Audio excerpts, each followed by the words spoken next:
بیوی نے شوہر کو کال کی، ماں بیمار ہے جلدی گھر آؤ۔ شوہر: وہ کیا ہوا امی کو؟ اچھا رک میں آتا ہوں۔ شوہر گھر پہنچا، دیکھا کہ ماں چارپائی پہ بے بس پڑی تھی۔ بیٹا، امی آپ کو کتنی دفعہ بولا ہے ادھر ادھر مت جایا کریں، دیکھ اب ہو گئی نہ بیمار۔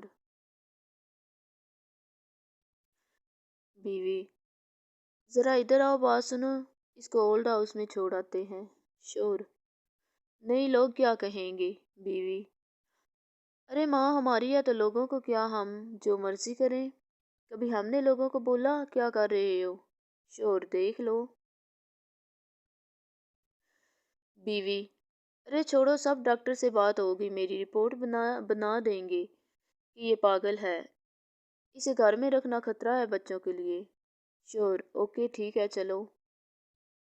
دونوں نے مل کر ماں کو اٹھایا اور گاڑی میں بٹھا کر ہسپتال لے گئے۔ وہاں سب ویسا ہی ہوا جو طے ہوا تھا۔ ماں کو پاگل خانے بھیج دیا گیا۔ کچھ عرصہ بعد عید آئی۔ کچھ لوگ پاگل خانے کا وزٹ کرنے آئے تو دیکھا ایک بوڑھی عورت ایک کونے میں الگ بیٹھی ہے۔ پوچھا یہ کیوں الگ بیٹھی ہے؟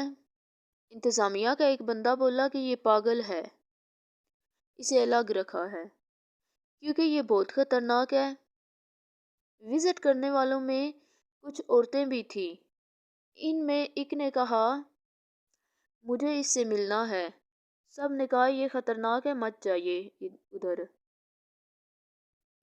مگر وہ نہ مانی اور اندر داخل ہو گئی۔ اس نے بولا کیسی ہیں آپ؟ اس بوڑھی عورت نے روتی آنکھوں اور حسرت بھرے لہجے میں کہا بیٹا بس زندہ ہوں، اور زاروں قطار روتے ہوئے گلے سے لپٹ گئی۔ سب دیکھ کر بہت حیران ہوئے۔ یہ کیا، آپ سب تو بولتے تھے کہ یہ خطرناک ہے، پاگل ہے، مگر یہ تو پاگل نہیں ہے۔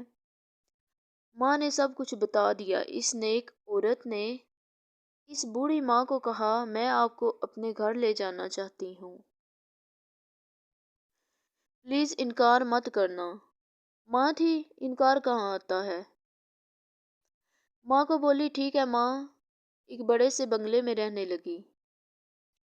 ایک عرصہ گزر گیا، پھر ایک دن اچانک ایک مانگنے والا آیا تو سب کہیں گئے ہوئے تھے۔ تو ماں نے دروازہ کھولا تو سامنے ایک پھٹے کپڑے، ٹوٹے جوتے، بدحواس سی شکل کا آدمی کھڑا تھا۔ بولا اے مائی دے دے اللہ تعالیٰ کے نام پہ، کئی دنوں سے بھوکا ہوں۔ اب یہ تو ماں تھی، اس نے جھٹ سے پہچان لیا۔ کہا تم فلاں جگہ سے آئے ہو؟ بولا ہاں جی۔ بولی تمہاری ماں فلاں پاگل خانے میں ہے؟ بولا ہاں۔ مگر آپ یہ سب کیسے جانتی ہیں؟ ماں کی آنکھوں سے آنسو جاری تھے۔ اس نے وہیں پہ اسے گلے لگا لیا اور بولی میں وہی تیری ماں ہوں جسے تو پاگل خانے چھوڑ آیا تھا۔ بیٹا بھی رونے لگا۔ سب گھر والے بھی آ گئے۔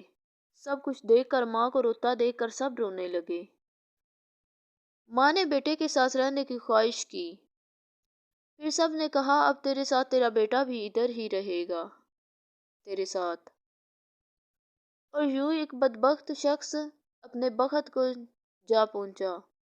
ماں کی قدر کرو تاکہ لوگ آپ کی قدر کریں۔